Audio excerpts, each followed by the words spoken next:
سیدنا رسول اللہ صلی اللہ علیہ وآلہ وسلم نے ایک دن اپنے اصحاب سے پوچھا، من اصبح منکم اليوم صائما، آج تم میں سے روزہ کس کا ہے؟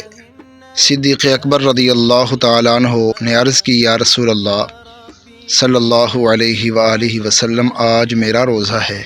پھر آپ علیہ الصلوۃ والسلام نے پوچھا، فمن تبع منکم اليوم جنازۃ، آج تم میں سے جنازے میں کس نے شرکت کی ہے؟ حضرت صدیق اکبر رضی اللہ تعالیٰ عنہ نے عرض کی، یا رسول اللہ، آج میں نے جنازہ میں شرکت کی ہے۔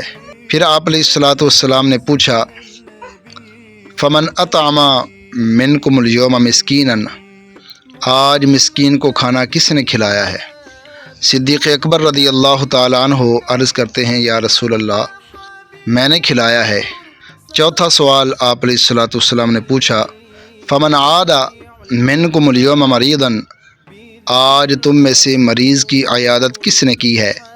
تو حضرت صدیق اکبر رضی اللہ تعالیٰ عنہ عرض کرتے ہیں، یا رسول اللہ صلی اللہ علیہ وآلہ وسلم، آج میں نے مریض کی عیادت کی ہے۔